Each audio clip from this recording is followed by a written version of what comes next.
Welcome back to my channel Ranju life style blogs. ಹೇಗಿದ್ದೀರಾ? ನಾನು ತುಂಬಾ ಚೆನ್ನಾಗಿದ್ದೀನಿ. ಆ್ಯಂಡ್ ಇವತ್ತು ನಾನು ನಿತಿನ್ ಸ್ವಲ್ಪ ಹೊರಗಡೆ ಬಂದಿದ್ದೀವಿ. ಆ್ಯಂಡ್ ಈಗ ರಿಟರ್ನ್ ಹೋಗ್ತಾ ಇದ್ದೀನಿ. ಯಾಕೆ ಏನು ಎತ್ತ ಅಂತ ಅಂದ್ಬಿಟ್ಟು ಈಗ ನಾನು ಏನೂ ಹೇಳೋಕ್ಕೋಗಲ್ಲ. ಆ್ಯಂಡ್ ಲಾಸ್ಟ್ ಟೈಮು ಸುಮಾರು ಜನ ಕೇಳ್ತಿದ್ರಿ, ರಂಜು ಎಂತಕ್ಕೆ ಹಾಸ್ಪಿಟಲ್ಗೆ ಹೋಗಿದ್ದೀರಾ, IVF ಏನಾದರೂ ಮಾಡಿಸ್ಕೊತಾ ಇದ್ದೀರಾ ಅಂತ ಅಂದ್ಬಿಟ್ಟು. IVF ಅಂತ ಎಲ್ಲ ಏನಿಲ್ಲ.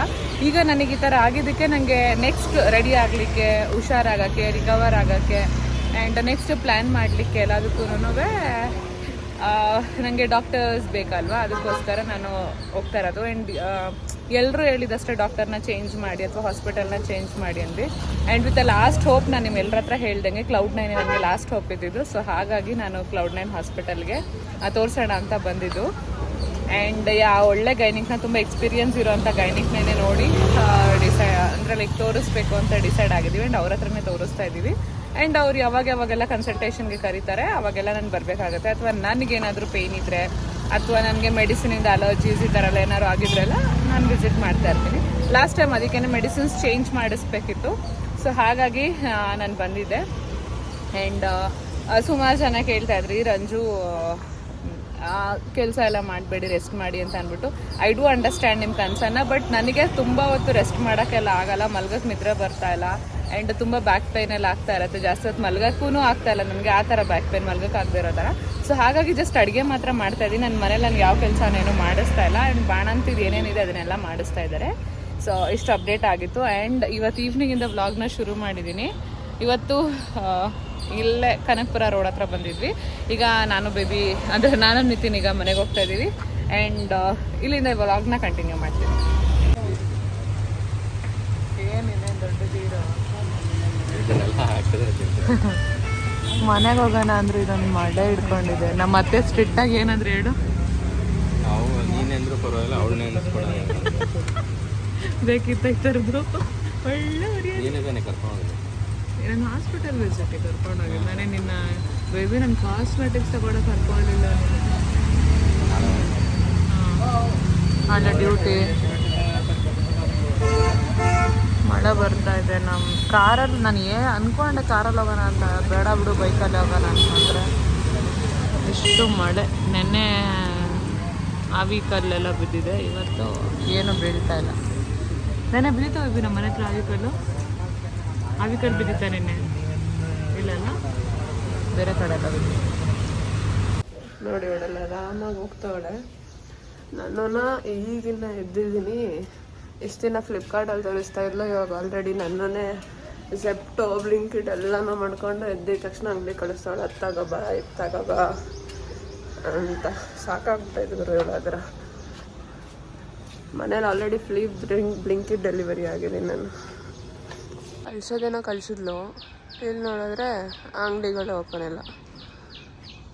ಟೊಮೆಟೊ ಒಂದು ಸಿಕ್ಕೈತೆ. Ma'am Blinkit delivery 1000 rupees plus GST. ಹೌದು, ಎಲ್ಲ ಮಿಕ್ಕಿದ ಐಟಮು ಅಂಗಡಿನೇ ತೆಗ್ದಿಲ್ಲ, ಬೆಳಗ್ಗೆ ಕಳಿಸ್ಬಿಟ್ಲು. ಏನು ಮಾಡ್ತೀನಿ ನನಗೆ ಅವಾಗಿದ್ದ ನೀನೇ ಏನಂತಾರೆ ಝೆಪ್ಟೋ ಬ್ಲಿಂಕಿಟು ಎಲ್ಲ ಝೊಮ್ಯಾಟೋನು ಸಮ್ಟೈಮ್ಸ್ ಇವರೇ ನನಗೆ ಏನಾದ್ರು ಕ್ರೇವಿಂಗ್ಸ್ ತಿನ್ಬೇಕು ಅನ್ಸಿದ್ರೆ ಇವ್ರನ್ನೇ ಕಳಿಸ್ತಾರೆ. ಇಲ್ವಾ ಕಟ್ಮಾರೆಲ್ಲ ಅಂದ್ರೆ ವೈಟ್ ಪಲಾವ್ ಮಾಡೋದು. ಇಂದಿನ ತಿಂಡಿ ಆಗಿದ್ದು ಈ ಕಲರ್ದು ಪಲಾವ್. ಇದಕ್ಕೆ ನಾನು ಗ್ರೀನ್ ಮಸಾಲೆಲ್ಲ ಹಾಕಿಲ್ಲ, ಚೆನ್ನಾಗಾಗಿದೆ, ಸಿಂಪಲಾಗಿ ಮಾಡ್ಕೊಂಡಿದ್ದೆ. ಆ್ಯಂಡ್ ಇದು ರೈಸ್ ಉಳಿದಿದೆಯಾ. ನಮ್ಮ ಮನೆಯಲ್ಲಿ ನಮ್ಮ ಅತ್ತೆ ಹಾಲು ಕಾಯಿ ಸಿಕ್ಕಿದ್ದಾರೆ ಎಪ್ಪಾಕಕ್ಕೆ. ಇದು ಆ್ಯಂಡ್ ಇದೂ ಅಷ್ಟೇ, ಎಲ್ಲ ಹಾಲು ಎಲ್ಲ ಎಪ್ಪಿಗೋಸ್ಕರ ಇಕ್ಕಿದ್ದಾರೆ. ತಣ್ಣಗಾದ್ಮೇಲೆ ಹಾಕೋಕ್ಕೆ ಅಂತ ಓಪನ್ ಬಿಟ್ಟಿದ್ದಾರೆ. ಇನ್ನೂ ಮನೆ ಸಿಕ್ಕಿದೆ, ಖಾಲಿ ಮಾಡೋಕ್ಕೆ ಬಂದಿದೆ. ಇದು ಮೀನು ಸಾಂಬಾರು ಎಣ್ಣೆ ಮಾಡಿದ್ದು.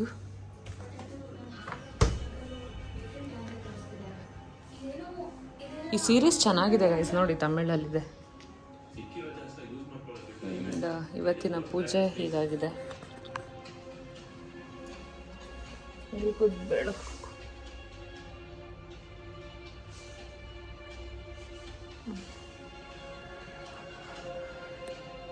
ಇಲ್ಲೊಂದು ಕೃಷ್ಣ ಇತ್ತಲ್ವಾ ಇಲ್ಲಿ, ಅದು ವಿಘ್ನ ಆಗಿತ್ತು. ಸೊ ಹಾಗಾಗಿ ಅದೆಲ್ಲ ಇವಾಗ ಹೊಸ ಮನೆಗೆ ಹೋದ್ಮೇಲೆ ದೊಡ್ಡ ಥರನ ಅಂದ್ಕೊಂಡು ಸುಮ್ಮನೆ ಆಗಿದ್ದೀನಿ ಜಾಗ ನೋಡಿಕೊಂಡು. ಸೊ ನಾನು ಈ ಥರ ಕಾಣಿಸ್ತಾ ಇದ್ದೀನಿ ಇವತ್ತು. 20 ಡೇಸ್ ಮೇಲೆ ಆಯಿತು ನಾನು ಊರಲ್ಲಿ ಮುಗಿಸ್ಕೊಂಡು ಬಂದಲ್ಲ. ಆವಾಗ ನನ್ನ ಹಣೆ ತುಂಬ ಕುಂಕುಮ ಎಲ್ಲ ಇತ್ತು. ಆ್ಯಂಡ್ ಮಂಗಲಸೂತ್ರ ಕೂಡ ನಾವು ಹಾಸ್ಪಿಟಲಲ್ಲಿ ತೆಗ್ಸಿಟ್ಟಿದ್ರು. ಇವತ್ತೇ ಹಾಕ್ಕೊಂಡಿದ್ದು, ಇವತ್ತು ಪೂಜೆ ಮಾಡೋಣ ಅಂದ್ಬಿಟ್ಟು ಇವತ್ತಿಂದ ಹಾಕ್ಕೊಳ್ಳೋಣ ಅಂತ. ನಾನು ಇಷ್ಟು ಮದುವೆ ಆಗಿದ್ದಾಗಿಂದ ಯಾವತ್ತೂ ನಾನು ಈ ಥರ ಎಲ್ಲ ತೆಗ್ದಿಟ್ಟಿರಲಿಲ್ಲ. ಫಸ್ಟ್ ಟೈಮ್ ಎಷ್ಟು ದಿನ ತೆಗ್ದಿಟ್ಟಿದ್ದೆ ಆ್ಯಂಡ್ ಮತ್ತೆ ಹಾಕ್ಕೊಂಡೆ. ಅದು ನನಗೆ ತುಂಬ ಅನ್ಕಂಫರ್ಟಬಲ್ ಆಗ್ತಿತ್ತು ತೆಗೆದುಬಿಟ್ಟಿಡೋದು. ಬಟ್ ಈ ಸೆಕೆ ಬರಲ್ವ ಅವಾಗೆಲ್ಲ ಚುಚ್ತಾ ಇರುತ್ತೆ. ಬಟ್ ದೆನ್ ಅದು ತುಂಬ ಇಂಪಾರ್ಟೆಂಟ್ ಅಲ್ವಾ. ಸೊ ಇವಾಗ ಹಾಕ್ಕೊಂಡಿದ್ದೀನಿ. ಆ್ಯಂಡ್ ಮನೆ ಸಿಕ್ತಾ ಅಂತ ಸುಮಾರು ಜನ ಕೇಳ್ತಾ ಇದ್ರಿ. ಎಸ್, ಮನೆ ಸಿಕ್ಕಿದೆ. ಆ್ಯಂಡ್ ಎಲ್ಲಿ ಅಂತ ಅಂದರೆ ಅರಕೆರೆ ಹತ್ರ. ಶಿಫ್ಟಿಂಗು ಈ ಕಮಿಂಗ್ ವೀಕಲ್ಲಿ ಮಾಡೋಣ ಅಂತ ಅಂದ್ಕೊಂಡಿದ್ದೀವಿ. ಅಲ್ಲಿನ ಅವ್ರಿನ್ನ ವೆಕೇಟ್ ಆಗಿಲ್ಲ. ಸೊ ಅವ್ರು ಆಗೋವರೆಗೂ ನಾವು ಕಾಯ್ತಾ ಇದ್ದೀವಿ. ಅವ್ರು ಈ ವೀಕೆಂಡಲ್ಲಿ ಮಾಡ್ತೀವಿ ಅಂದಿದ್ದಾರೆ. ಬಹುಶಃ ಸ್ಯಾಟರ್ಡೆ ಅಂದರೆ ನಾನು ವೀಡಿಯೋ ಅಪ್ಲೋಡ್ ಮಾಡ್ತಾ ಇದ್ದೀನಿ ಇವತ್ತು. ಸೊ ಇವತ್ತು ಮಾಡ್ಬೋದು ಅವರು. ನಾಳೆ ಒಂದು ಸತಿ ಹೋಗಿ ನೋಡ್ಕೊಬಂದ್ಬಿಟ್ಟು ಪೇಂಟೆಲ್ಲ ಆದಮೇಲೆ ಒಂದಿನ ಹೋಗಿ ಕ್ಲೀನ್ ಮಾಡಿಬಿಟ್ಟು ಶಿಫ್ಟ್ ಆಗಬೇಕು. ಒಳ್ಳೆ ಡೇನ ನೋಡಿಕೊಂಡು ಬಹುಶಃ ನೆಕ್ಸ್ಟ್ ವೀಕ್ ನಾವು ಶಿಫ್ಟ್ ಆಗೋ ಚಾನ್ಸಸ್ ಜಾಸ್ತಿ ಇದೆ. ಆ್ಯಂಡ್ ಅದ್ರದ್ದು ವಿಡಿಯೋ ಎಲ್ಲ ಮಾಡಿ ನಿಮಗೆ ತೋರಿಸ್ತೀನಿ. ಆ್ಯಂಡ್ ಅದು ಆಫೀಸಿಗೆ ಹತ್ರ ಇದೆ, ಅರಕೆರೆ ಹತ್ರ ಇರೋದು. ಆಫೀಸ್ಗೆ ಸ್ವಲ್ಪ ಹತ್ತಿರದಲ್ಲಿದೆ, 5 ನಿಮಿಷಕ್ಕೆ ಹೋಗಿ ಬರ್ಬೋದು. ನನ್ನ ರೀಸನ್ಗೋಸ್ಕರನೇ ಎಲ್ಲ ಹತ್ತಿರದಲ್ಲಿ ಮಾಡಿದ್ರು. ನನಗೆ ಟ್ರಾವೆಲಿಂಗ್ ಎಲ್ಲ ದೂರ ಆಗಬಾರ್ದು, ಹಿಂಸೆ ಆಗಬಾರ್ದು ಅಂದ್ಬಿಟ್ಟು. ಸೊ ಮನೆ ಸಿಕ್ಕಿದೆ ಗೈಸ್. ನಿಮ್ಮ ಕ್ವೆಶನ್ಗೆ ಆನ್ಸರ್ ಸಿಕ್ತು ಅನ್ಕೊತೀನಿ. ಇನ್ನು ಸುಮಾರು ಜನ ಹೇಳ್ತಾ ಇದ್ರಿ, ರಂಜು ತುಂಬ ಖುಷಿ ಆಗುತ್ತೆ ನೀವು ರಿಕವರ್ ಆಗಿರೋದು ನೋಡೋಕ್ಕೆ, ಎಷ್ಟು ಬೇಗ ರಿಕವರ್ ಆಗಿದ್ದೀರಾ. ಆ್ಯಂಡ್ ಡೈಲಿ ಆ್ಯಕ್ಟಿವಿಟೀಸಲ್ಲಿ ನೀವು ತೊಡ್ಕೊತಾ ಇದ್ದೀರಾ ನಿಮಗೆ ನೀವು. ಆ್ಯಂಡ್ ಬೇಗ ನೀವು ಇದಾಗಿದ್ದು ಖುಷಿ ಆಗುತ್ತೆ, ಆ್ಯಕ್ಟಿವ್ ಆಗಿದ್ದು ಅಂತ ಅಂದ್ಬಿಟ್ಟು. ಹಿಂಗೆ ಇರೋಕ್ಕಾಗಲ್ಲ ಅಲ್ವಾ. Life has to go on. And ಕೆಲವೊಬ್ರು ಅದಕ್ಕೆ ಬೇರೆ ಥರನೂ ಹೇಳ್ತಾರೆ. ನನ್ನ ನೆಗೆಟಿವ್ ಕಮೆಂಟ್ಸ್ ಬಗ್ಗೆ ಮಾತಾಡೋಕ್ಕೆ ಹೋಗಲ್ಲ. ಇನ್ಮೇಲೆ ಬಿಟ್ಬಿಡ್ತೀನಿ, ಮಾತಾಡಿದ್ರೆ ಅವ್ರವ್ರ ಮನಸ್ಥಿತಿಗೆ ಬಿಟ್ಟಿದ್ದು ಅಂತ ಅಂದ್ಬಿಟ್ಟು. ಆ್ಯಂಡ್ ನನಗೆ ರಿಕವರ್ ಆಗೋಕ್ಕೆ ಹೆಲ್ಪ್ ಮಾಡಿದ್ದು 100% ನನ್ನ ಮನೆಯವರೇನೇ. ಬೇರೆ ಯಾರು ನನಗೆ ಇದಕ್ಕೇನು ಹೆಲ್ಪ್ ಮಾಡಿಲ್ಲ. ಬಿಕಾಸ್ ನಾನು ಒಬ್ಬಳನ್ನ ಒಂಟಿಯಾಗಿರೋಕ್ಕೆ ಬಿಡ್ದಲೆ. ಆ್ಯಂಡ್ ಪ್ರತಿದಿನನೂ ನನ್ನ ಇದು ಮಾಡ್ತಾಯಿದ್ರು. ಆ್ಯಂಡ್ ವೆಯ್ಟ್ ಲಾಸ್ ಆಗೋಕ್ಕೂ ಇವರೇ ಹೆಲ್ಪ್ ಮಾಡಿದ್ದು. ನಮ್ಮ ಅತ್ತೆ ಮಾಡಿದ ಬಾಣಂತನದಿಂದ ವೆಯ್ಟ್ ಲಾಸ್ ಚೆನ್ನಾಗಾಯಿತು ನನಗೆ. ಆ್ಯಂಡ್ ಫಸ್ಟ್ ಏನು ವೆಯ್ಟ್ ಇದ್ದೆ ಅದಕ್ಕೆ ಆಲ್ಮೋಸ್ಟ್ ಹತ್ರದಲ್ಲಿದ್ದೀನಿ. ಕಂಪ್ಲೀಟಾಗಿ ವೆಯ್ಟ್ ಲಾಸ್ ಆಗಿದ್ದೀನಿ ಅಂತ ಹೇಳಲ್ಲ. ಫಸ್ಟ್ ಏನು ವೆಯ್ಟ್ ಇದೆ ಅದಕ್ಕೆ ಹತ್ರದಲ್ಲಿದ್ದೀನಿ.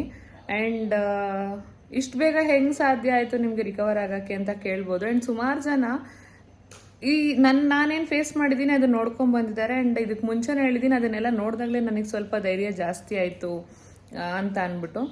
ಸೊ ನೆಕ್ಸ್ಟು ನನಗೆ ಬೇಕು ಮತ್ತು ಇನ್ನೊಂದು ಬೇಬಿ ಬೇಕು ಅಂದರೆ ಹ್ಯಾವ್ ಟು ರಿಕವರ್. ಡಾಕ್ಟರ್ ಹೇಳಿದಿಷ್ಟೇ, ಮೆಂಟಲಿ ಫಿಸಿಕಲಿ ನೀನು ಎಷ್ಟು ಬೇಗ ಫಿಟ್ ಆಗ್ತೀಯಾ ಅಷ್ಟು ಬೇಗ ನಾವು ಟ್ರೀಟ್ಮೆಂಟ್ನ ಶುರು ಮಾಡೋದಾಗಿರ್ಬೋದು, ಅಥವಾ ನೆಕ್ಸ್ಟ್ ಬೇಬಿ ಪ್ಲಾನಿಂಗ್ಸ್ ಆಗಿರ್ಬೋದು, ಎಲ್ಲ ಮಾಡ್ಬೋದು. ನೀನು ಬೇಗ ರಿಕವರ್ ಆಗಬೇಕು. ಆ್ಯಂಡ್ ನಿನ್ನ ಯೂಟ್ರಸ್ ಎಲ್ಲ ತುಂಬ ರಿಕವರ್ ಆಗೋಕ್ಕಿರುತ್ತೆ. ನಿನಗೆ ಗೊತ್ತಾಗಲ್ಲ, ಮೇಲಿಂದ ನೀನು ಚೆನ್ನಾಗಿದೆಯಾ ಅನಿಸುತ್ತೆ, ಬಟ್ ಅದು ಒಳಗಡೆ ಎಲ್ಲ ಇನ್ನೂ ರಿಕವರ್ ಆಗೋಕ್ಕೆ ಟೈಮ್ ತೊಗೊಳುತ್ತೆ ಅಂತ ಅಂದ್ಬಿಟ್ಟು. ಆ್ಯಂಡ್ ಮನೆ ಮದ್ದು ಕೂಡ ತುಂಬ ಮಾಡಿದ್ರು ನನಗೆ. ಯೂಶ್ವಲಿ ಕುಂದಾಪುರ ಅಥವಾ ಉಡುಪಿಯಲ್ಲಿ ಏನು ಮಾಡ್ತಾರಲ್ಲ ಅದನ್ನೇ ಮಾಡಿದ್ದು. ನಮ್ಮ ಗೌಡ್ರದ್ದು ನಾವೇನೋ ಮಾಡಿಸಿಲ್ಲ, ಬಿಕಾಸ್ ನಮ್ಮ ಅಮ್ಮ ನಂಗೆ ಬಾಣಂತನ ಮಾಡೋಕ್ಕೆ ಬಂದಿಲ್ಲಲ್ಲ. ಸೊ ನಮ್ಮ ಅತ್ತೆ ಮಾಡಿರೋದ್ರಿಂದ ಆ ಥರ ಮಾಡಿದ್ರು. ದಿಸ್ ಹೆಲ್ಪ್ಡ್ ಮೀ ಅಷ್ಟೇನೆ. ಹಂಗಂತ ಅಂದ್ಬಿಟ್ಟು ನಾನು ಕೊರಗ್ತಿಲ್ಲ, ನನಗೆ ನೋವಿಲ್ಲ ಅಂತ ಎಲ್ಲ ಹೇಳಲಿಕ್ಕೆ ಬರಲ್ಲ. ತುಂಬ ಇದೆ, ಅದನ್ನು ಮರೆಯೋಕ್ಕೆ ಚಾನ್ಸೇ ಇಲ್ಲ. ನಾನು ಇವಾಗ ಎಷ್ಟೇ ಆ್ಯಕ್ಟಿವ್ ಆಗಿರ್ಬೋದು, ಚೆನ್ನಾಗಿರ್ಬೋದು, ಇಟ್ಸ್ ಬಿಕಾಸ್ ನಮ್ಮ ಮನೆಯವರು ನನ್ನನ್ನು ಎಲ್ಲದರಲ್ಲೂ ಇನ್ವಾಲ್ವ್ ಮಾಡ್ತಿದ್ದಾರೆ. ನಾನು ಒಬ್ಬಳನ್ನೇ ಇರೋಕ್ಕೆ ಬಿಡ್ದಲೆ ಕರ್ಕೊಂಡು ಮಾತಾಡೋದು, ಮೂವೀಸ್ ತೋರಿಸೋದಾಗಿರ್ಬೋದು, ಅಥವಾ ಕೆಲವೊಮ್ಮೆ ಹೊರಗಡೆ ಕೂಡ ಕರ್ಕೊಂಡು ಹೋಗ್ತಾರೆ ಬಿಸಿಲೊತ್ತಿರೋ ಟೈಮಲ್ಲಿ, ಅಂದರೆ ತುಂಬ ಶೀತ ಆಗದೆ ಇರೋಂಥ ಟೈಮಲ್ಲಿ. ಆ್ಯಂಡ್ ಅಮಾವಾಸ್ಯೆ ಹುಣ್ಣಿಮೆ ಏನೂ ಇಲ್ಲದೆ ಇರೋ ಟೈಮಲ್ಲಿ, ಬಿಕಾಸ್ ಇನ್ನೂ ನಂದು ಹಸಿಮಯ ಆಗಿರೋದ್ರಿಂದ ನೋಡ್ಕೊಂಡು ಕರ್ಕೊಂಡೊಯ್ತಾರೆ. ಸೊ ಹಾಗಾಗಿ ಸ್ವಲ್ಪ ರಿಫ್ರೆಶ್ ಆಗುತ್ತೆ. ಆ್ಯಂಡ್ ಯಾವಾಗಲೂ ಖುಷಿಯಾಗಿ ನಾನು ನೋಡ್ಕೊತಾರಲ್ವ. ಸೊ ಹಾಗಾಗಿ ನಾನು ಸ್ವಲ್ಪ ಆ್ಯಕ್ಟಿವ್ ಆಗಿದ್ದೀನಿ. ಆ್ಯಂಡ್ ನಾನು ಮುಂಚೆನೇ ಹೇಳಿದೆ, ನಾನು ಬ್ಲಾಗ್ಸ್ನ ಶುರು ಮಾಡೋದು ಈ ರೀಸನ್ಗೇನೆ ಅಂತ ಅಂದ್ಬಿಟ್ಟು.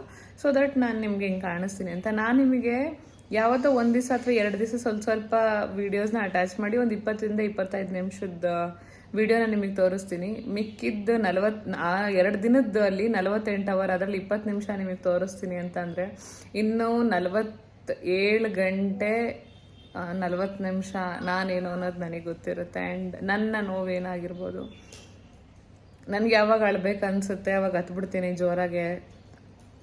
ನನಗೆ ನೆನಪಾಗ್ತಾನೆ ಇರ್ತಾನೆ ನನ್ನ ಮಗ, ನಾನು ಇಲ್ಲ ಅಂತ ಹೇಳಲ್ಲ. ಬಟ್ ಆ ಟೈಮಲ್ಲೆಲ್ಲ ನನಗೇನು ನೋವಾಗುತ್ತೆ, ನಾನು ಒಬ್ಬಳೇ ಅನುಭವಿಸ್ಬಿಡ್ತೀನಿ, ನಾನು ಸುಮ್ಮನೆ ಆಗಿಬಿಡ್ತೀನಿ. ಇಟ್ ಡಸಂಟ್ ಮೀನ್ ನಾನು ಮರ್ತು ಮುಂದೆ ಹೋಗಿದ್ದೀನಿ ಅಂತ ಅಲ್ಲ. It will take a lot of time, ಸ್ವಲ್ಪ ಅಂತ ಹೇಳೋಕ್ಕಾಗಲ್ಲ. ಈ ಸ್ಟೇಜಿಗೆ ಬರೋಕ್ಕೆ ನಾನು ಎಷ್ಟು ಕಷ್ಟಪಟ್ಟಿದ್ದೀನಿ ಅಂತ ನನಗೆ ಗೊತ್ತು. ಆ್ಯಂಡ್ ಮುಂದೆ ವಿಲ್ಸಿ ಏನಾಗುತ್ತೆ ಅಂತ ಅಂದ್ಬಿಟ್ಟು. ಆ್ಯಂಡ್ ಸುಮಾರು ಜನ IVF ಮಾಡ್ಸಕ್ಕೆ ಹೋಗ್ತಿದ್ದೀರಾ ಅಂತ ಕೇಳಿದ್ರಿ. ನಾನು ಆಗಲೇ ಹೇಳ್ದಂಗೆ ಇಟ್ಸ್ ನಾಟ್ ಅಬೌಟ್ IVF. ನನ್ನ ರಿಕವರಿಗೆ ಆ್ಯಂಡ್ ನೆಕ್ಸ್ಟ್ ಬೇಬಿ ಪ್ಲ್ಯಾನ್ಗೋಸ್ಕರ ನನಗೆ ಏನೇನೆಲ್ಲ ರಿಕವರೀಸ್ ಆಗಬೇಕು ಅಥವಾ ನನಗೆ ಏನೇನು ಮೆಡಿಕೇಶನ್ಸ್ ಅವಶ್ಯಕತೆ ಇದೆ ಅದನ್ನೆಲ್ಲ ತಗೊತಾ ಇದ್ದೀನಿ. So this is the update. ತಿರುವು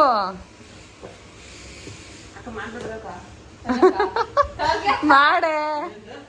ಅವಳು ವಿಡಿಯೋ ಮಾಡ್ತಾ ಇದ್ದೀನಿ ಅಂದ್ಬಿಟ್ಟು ಅಕ್ಕ ವೆಯ್ಟ್ ಮಾಡಕ್ಕ ಸ್ಟಡಿ ಆಯ್ತೀನಿ ಅಂತ ಅವಳೆ.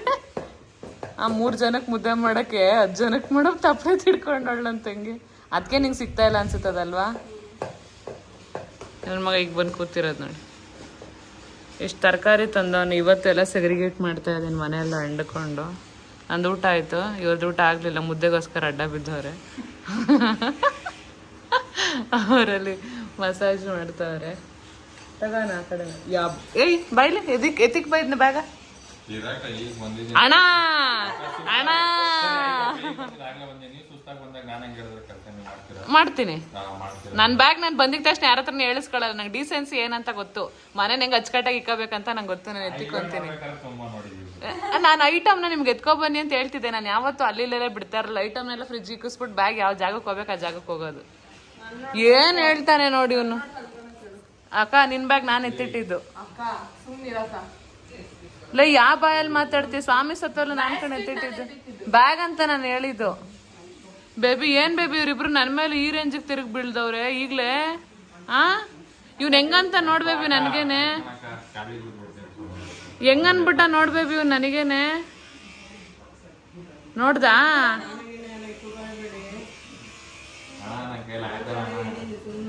ಬ್ಯಾಗ್ ಎತ್ತಿಕೊಂಡಿದ್ದು ಒಂದ್ ಮಾತಿಗೆ ನೋಡ್ಬೇಬಿ ಹೆಂಗನ್ಬಿಟ್ಟ ಬೇಬಿ.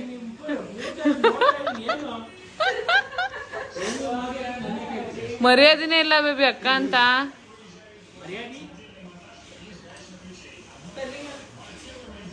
ಓಕೆ, ನಾನು ಇದೇ ಬೇಜಾರಿಗೆ ವ್ಲಾಗ್ನ ಎಂಡ್ ಮಾಡ್ತಾ ಇದ್ದೀನಿ ಗೈಸ್.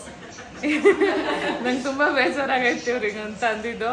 ಸರಿ, ನಾನು ಮತ್ತೆ ಸಿಗ್ತೀನಿ ಹೊಸ ವ್ಲಾಗಲ್ಲಿ. ಅಲ್ಲಿ ಆ ಥರದ್ದೆಲ್ಲ ಏನಿಲ್ಲ. It was just for a fun. ಅವನು ಪಾಪ ಇವಾಗ ಬಂದಿದ್ದಾನೆ. ನನಗೆ ಮೆಸ್ಸಿ ಇದ್ರೆ OCD ಇರೋ ಪ್ರಾಬ್ಲಮಿಂದ ಲೈಟಾಗಿ OCD ಶುರು ಆಗ್ಬಿಟ್ಟಿದೆ ನನಗೆ. ನನಗೆ ಅದಾಗಲ್ಲ. ಹುಡ್ತಾಗಿಂದ ಲೈಟಾಗಿದೆ OCD. ಬಟ್ ಧನ್ಯ. ಮತ್ತೆ ಸಿಗ್ತೀನಿ ಹೊಸ ವ್ಲಾಗಲ್ಲಿ. ಈ ವ್ಲಾಗ್ ಇಷ್ಟ ಆಗಿದ್ರೆ ಲೈಕ್, ಶೇರ್ ಆ್ಯಂಡ್ ಕಾಮೆಂಟ್ ಮಾಡಿ. ಆ್ಯಂಡ್ ನೀನು ಯಾರೇ ನನ್ನ ಚಾನಲ್ಗೆ ಸಬ್ಸ್ಕ್ರೈಬ್ ಮಾಡ್ಕೊಂಡಿಲ್ಲ ಸಬ್ಸ್ಕ್ರೈಬ್ ಮಾಡ್ಕೊಳ್ಳಿ. ಆ್ಯಂಡ್ ಬೆಲೈಕನ್ನ ಕ್ಲಿಕ್ ಮಾಡೋದು ಮರಿಬೇಡಿ. ಸೊ ದಟ್ ನನ್ನ ನೆಕ್ಸ್ಟ್ ಅಪ್ಕಮಿಂಗ್ ವೀಡಿಯೋಸ್ ನಾನು ಯಾವಾಗಲೇ ಹಾಕಿದ್ರು ನಿಮಗೆ ನೋಟಿಫಿಕೇಶನ್ಸ್ ಬರುತ್ತೆ. ಹಿಂಗೆ ಹೇಳ್ತಾ ನಾನು ಹೋಗಿ ಬರ್ತೀನಿ. ಸದ್ಯಕ್ಕೆ ಹೋಗಿ ಬರಲ್ಲ. ಬಾಯ್, ಲಾಟ್ಸ್ ಆಫ್ ಲವ್.